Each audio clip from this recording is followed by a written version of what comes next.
Hello there everyone, my name is Crazy Caleb, and today we're going to be taking a look at wave collapse. Now this module by its name might sound very scary, it might sound a little bit wonky, and I guess it technically is, but overall it's actually a fairly simple module and it's not too hard to understand. So let's take a look at this. So the way that you'll know that you're looking at wave collapse is because it'll look similar to Game of Life, but it's only a 7 by 5. Yep, that's a 7 by 5. And there's going to be a series of 8 different buttons on the right side that will start off with what looks like Greek letters in this instance, which in this case is actually going to be represented by the wave function in this instance. There's going to be G, there's going to be epsilon, there's going to be mu, there's going to be eta, or yes, it's eta, I believe, and gamma. And in this case, or no, it's vu, excuse me, vu, what am I talking about? But in this example, there's going to be a series of different wave types, wave functions, and this is going to be what they're represented by. So now the first things first that we want to do is we want to actually note down these wave functions themselves, as there's going to be a lot of information that we need to receive from this that will actually not be available after the wave collapse starts. So let's take a look. So the first thing we want to do is we want to note down, and I'm going to be using the interactive that recently just got released. It is quite fun to use, and it is actually really helpful, and it actually really allows me to explain how this module essentially works. And hopefully it'll help you on solving this module as well in the future. So let's take a look. So we've got gamma, or G in this case, because gamma is represented by this weird Yankee. G, gamma, mu, gamma. And by the way, it's very important to note that with there being only 5 options, it is going to be guaranteed to have duplicates in some way, so just don't worry about that. Then we've got G, mu, gamma, and finally mu. Okay, and what we've just done there is we did it in reading order, where we applied each and every single one of these by pressing the buttons when it was highlighted. So essentially, that's what's going to be happening. Now, with this in mind, what we're going to want to do is there's going to be a series of different particle wave functions. Rather, these are the types. The wave functions are going to be represented when we press the squares by these little guys here. A wave function is a 2 by 2 square on the grid in which the particle can be located here. So let's take a look. So the way that we're going to want to note this stuff down is we're going to want to make sure that the option that we're highlighting over, in this case the one that is selected in green, tap it, by the way, don't hold it, is going to be what we're going to do. And now we're going to start from the top left in this example, and what we're going to want to do is we're going to want to drag over the tiles that are present here. It says here, click and drag the input wave function and click on particle types to update the selected particle.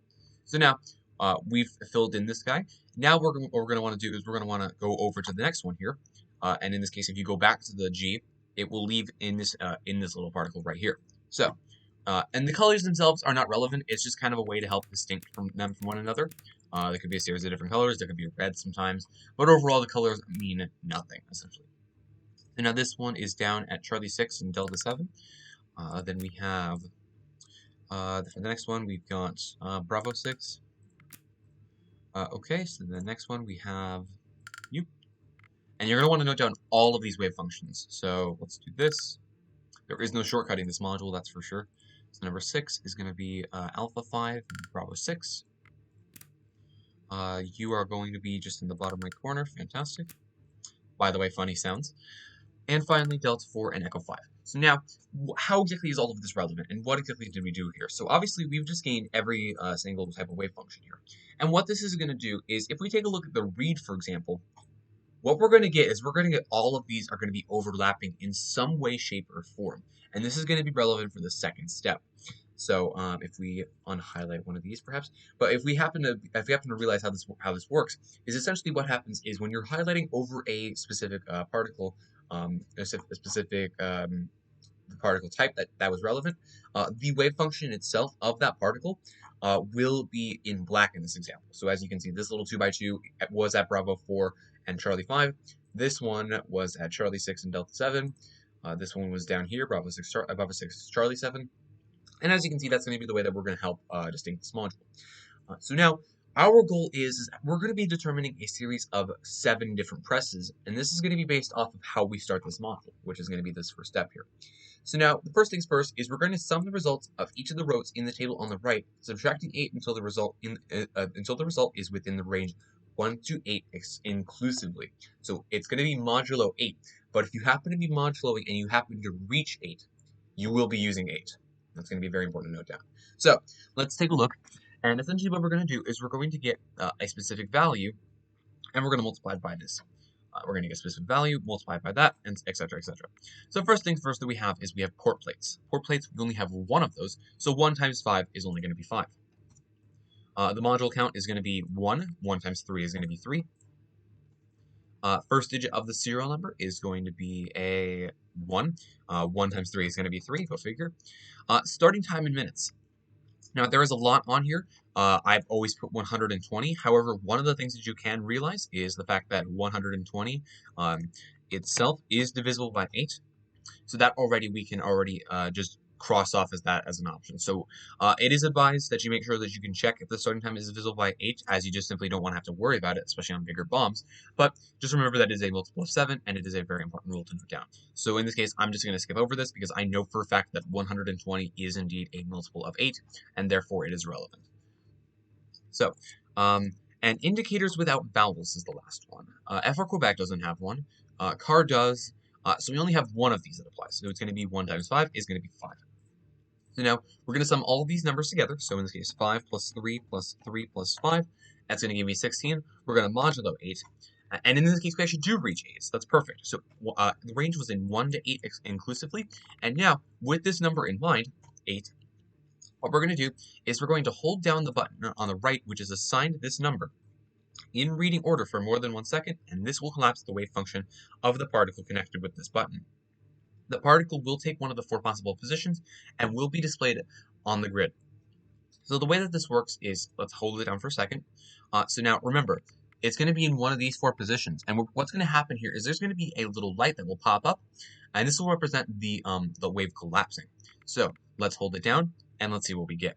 And remember, it is going to be limited to only these 4 positions that are represented by this particle. So let's do it. Okay, so now we've taken this at the bottom left.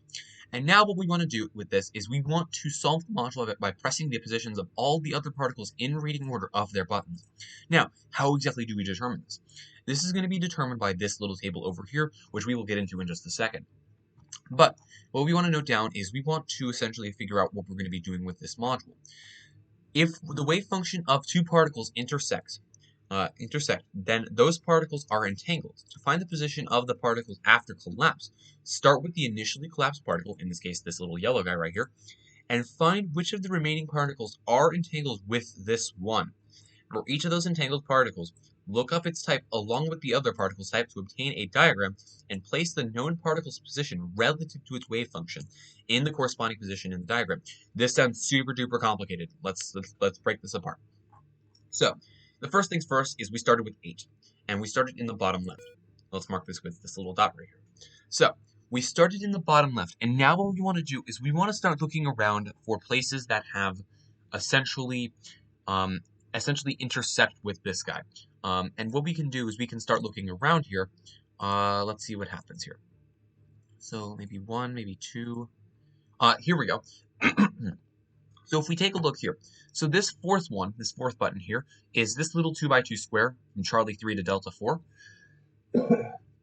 And we take a look at 8. It's Delta 4 to Echo 5.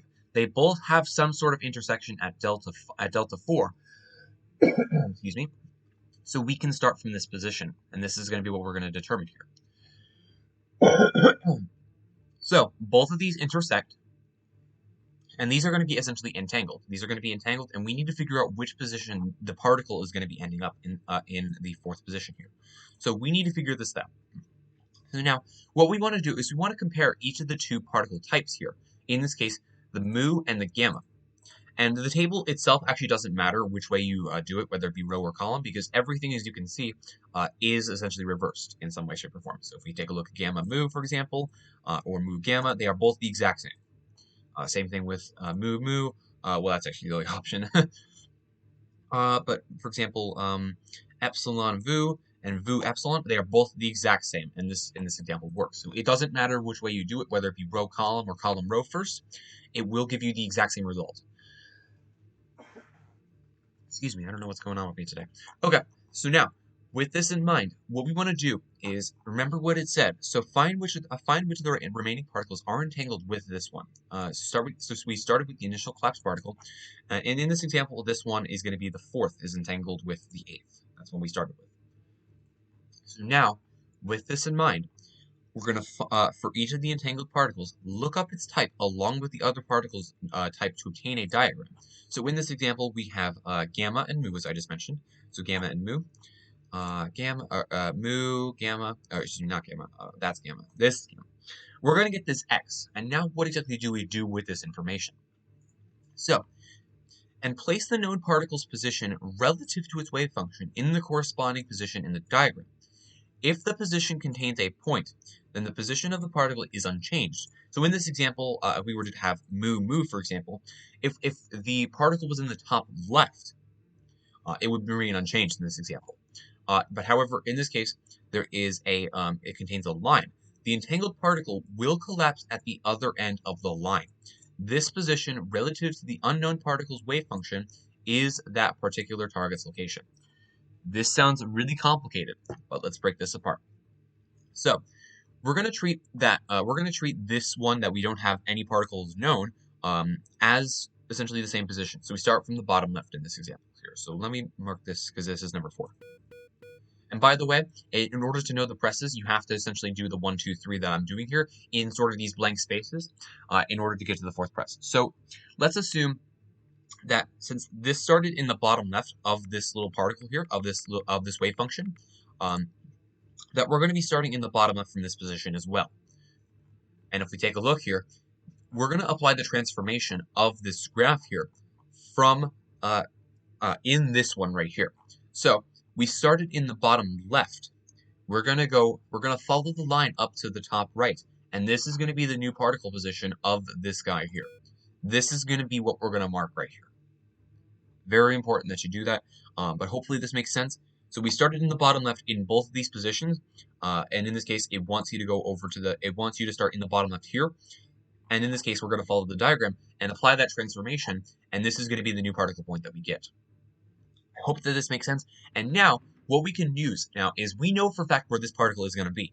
We know that we can use this information, and what we can now use is we can now continue to branch out a bit and see where we can figure out the rest of these particles from. So now let's see if we have anything that overlaps with 4, or intersects with it rather.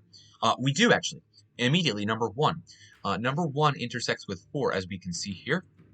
It's going to be these two guys. So now let's take a look at the G and the gamma diagram here. G and gamma. That's going to be this one. And now, what we're essentially going to do now is instead of starting from the bottom left position, now because we know the particle is going to be in the top right for this one, we're going to start in the top right in the G wave function here. And now we're going to use the diagram in the top right. And if we take a look here, it has a line going down to the bottom right. And now this is going to be the new mark for this one. So now 1, let's get rid of this. 1 is now going to be in the bottom right for this particle. We have determined this successfully. I hope that this makes sense. It's a little bit of a weird way to do it, but now what we can do is we can continue building out. First off, let's see if we can do anything with this 4. Let's see if there's anything else we can do with the 4 here. I believe we can. Yes. For number 5, let's take a look here. So for 5, as you can see, we have intersecting particles. In this case, delta 3 is where the intersection is happening. And what we're going to do now is we're going to start with the top right again from the 4th position in this example. And now we're going to take a look at gamma, at actually the exact same function. It's going to be the G and gamma. So now, remember we start from the top right in this case because we're starting from the exact same relative position of the one that already has the particle determined. And now what we're going to do is we're going to move down again because we start from the top right and we're going to move down. So now this is going to be in this position is going to be in the bottom right for this wave particle function, which is going to be right there. I hope that this is making sense. It's a bit of a weird module to explain, especially with how complicated it is, but I hope it really is making sense. So now let's go back down to 1, and let's see if we can figure out any other intersections here. So what's 2 looking like? 2 not quite yet. 3 maybe? Nope. 8 maybe? No, we already determined 8. 7. No, that's going to be the last one we're going to determine. 6 maybe? Yes, 6. Okay. So now, with this in mind, we're going to take a look at 6 here. So 1 and 6 is going to be the intersection here. So now 1, we've determined was the particle is going to be in the bottom right. The bottom right particle is where we're going to be starting from here. So in the wave function. So now we're going to compare gamma and mu, and G and mu. G and mu is going to be right here. We're going to start from the bottom right in this diagram. We're going to go up to top right, and we're going to mark top right in this grid here. So in this case, we're going to mark this one as top right there. And now let's take a look and see what else we can do with this. So we're still missing 1, 2, 3, and 7 in this example. So we've got 2, 3, 7 rather. We can go to 3 now though. So let's unmark this one here.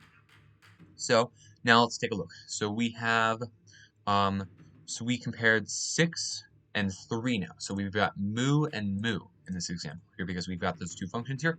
So mu and mu will give us this one right here.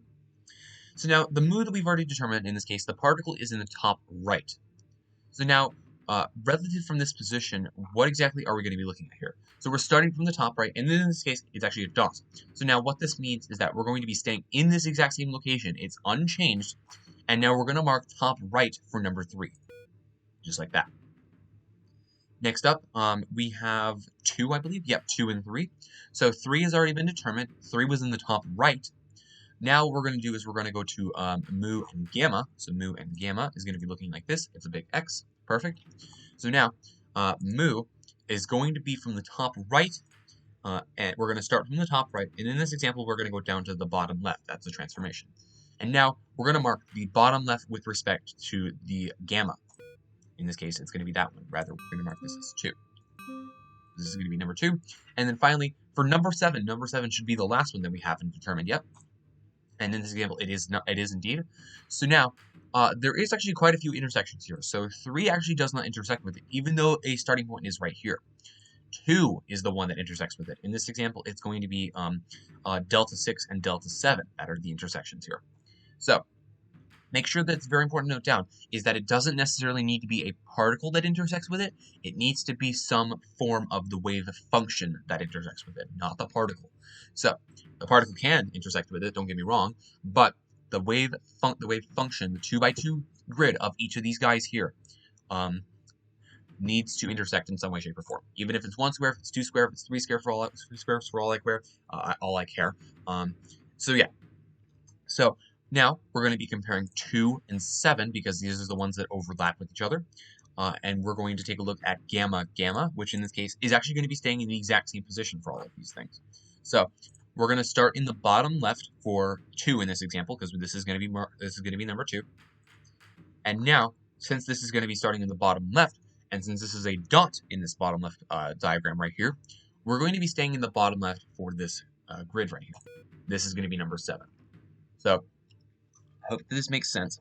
So in this case, so in each example, what you are essentially doing is you are comparing, is you are starting at the position of the previous particle. And then what you are going to do is it's treated as if it was the same thing for this particle here. Rather, ignore that. So we're going to start from the previous position of the particle here. We're going to compare these two particle types, or rather function types.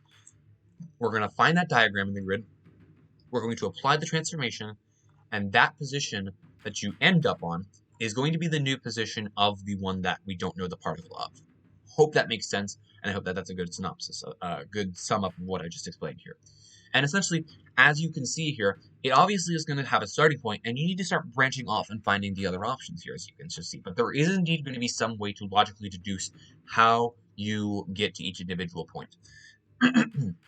So, now, the reason why I didn't press these all willy-nilly when I found the answer is because to solve this module, we need to press the positions of all the other particles in reading order of their buttons.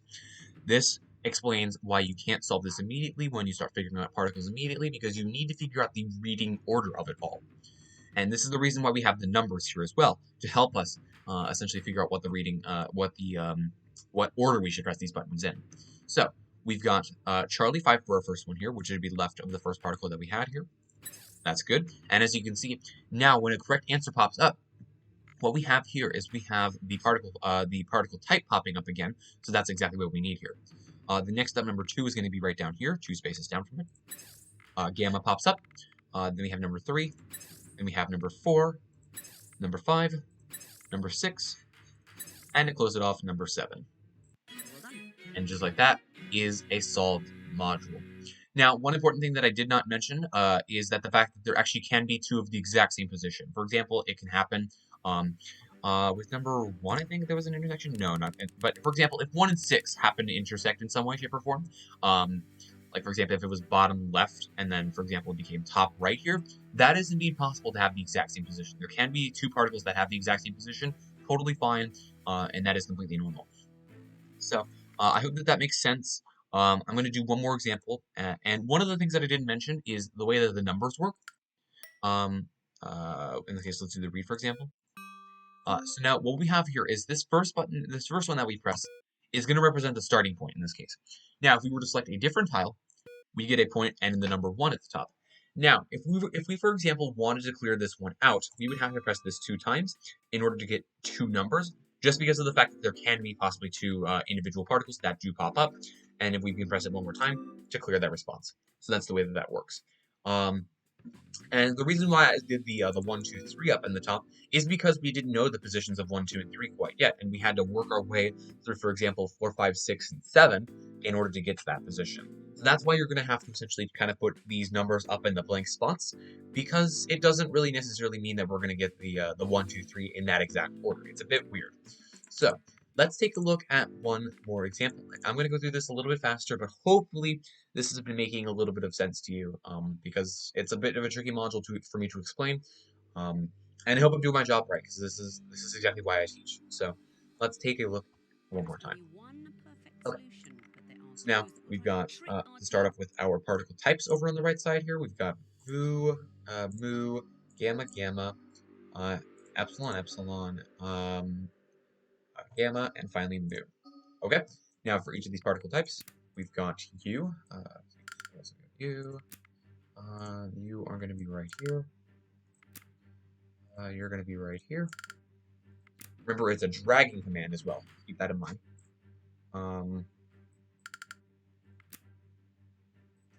But yeah, as you saw, the colors were irrelevant. They did not have any relevance here. So just do not worry about that.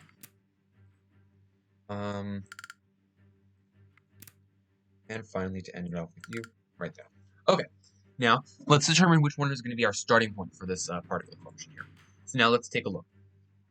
So now it's going to sum up all these values here. So port plates is going to be 2. Okay, so it's going to be 2 times 5 is going to be 10.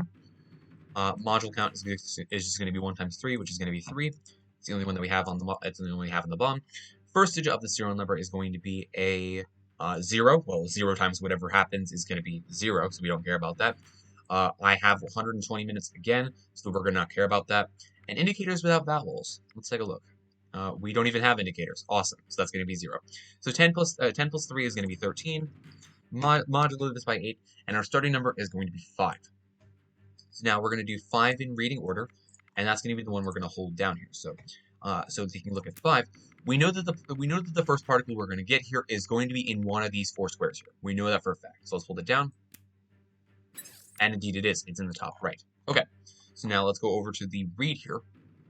And now we have this large starting point here. And we see a lot of wave functions interacting. The colors, by the way, on the interactive, what this essentially represents is the purple or magenta, rather.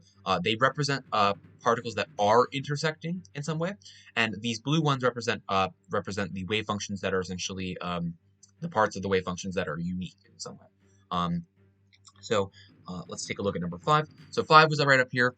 We do have quite a few intersections just from looking at it immediately. There's going to be quite a few that we can do here. And we're going to be starting in the top right for this one.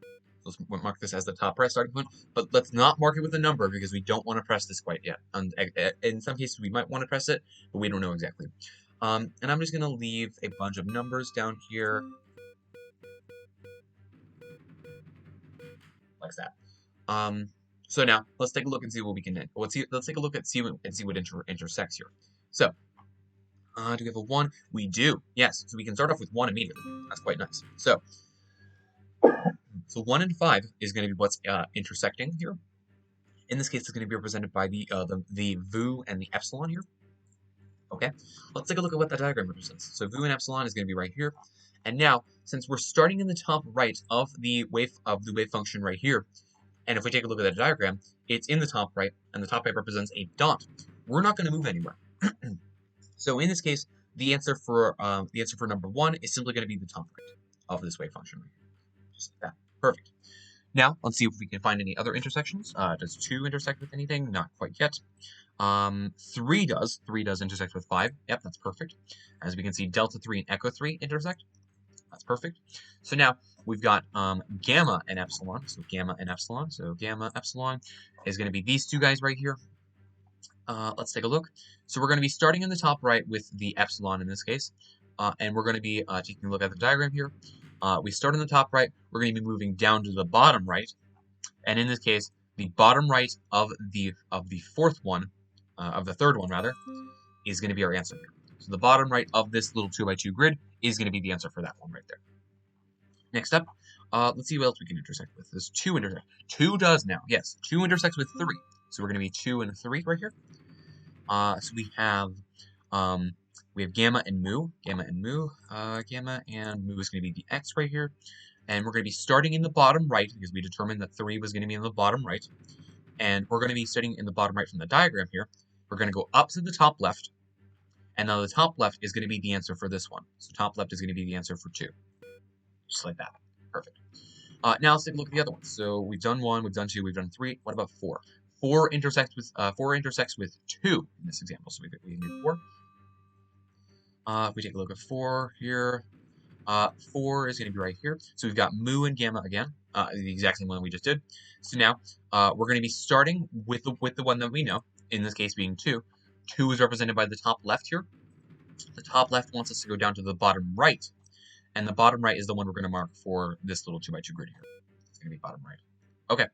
What about 6? Because we've already started with 5, so we can skip over that one. So what about 6? 6 here. 6, 4. Yes, 6 and 4 intersect with each other. Okay, perfect. So 4 begins in the bottom right, and in this example, we're going to be taking a look at gamma and epsilon again. Gamma epsilon. Okay. Gamma and epsilon. We're going to start in the bottom right. And the bottom right wants us to go up to the top right. So we're going to go to the top right in this example here. So we're going to go top right for number 6, just like that. Okay. What about number 7? We can do number 7. Yes, we can. We can intersect with number 4 in this example. So 4 and 7 is what we're going to be looking at here, and that's going to be a gamma gamma. Now gamma gamma is the special one. That's going to be the one where nothing moves essentially, and everything's going to be unchanged. So we started in the bottom right for number 4.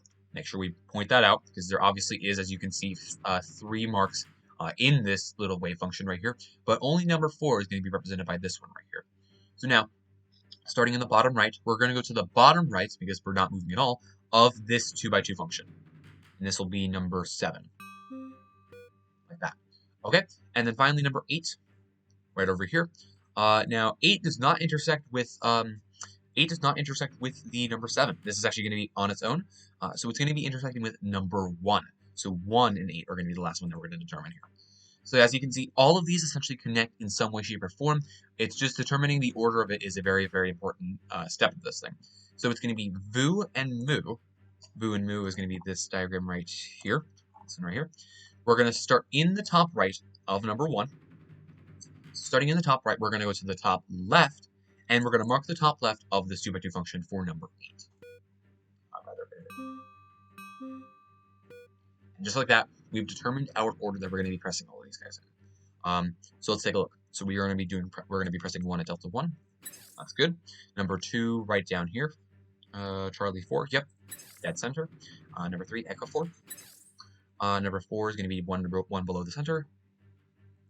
Now we're going to skip over 5 because we already know that we've already started with this one. So number 6 is going to be right here.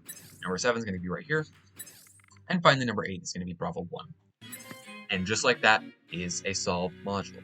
As always, thank you guys for watching. Remember to stay crazy, stay cool, and I will see you guys in the next one. Bye-bye.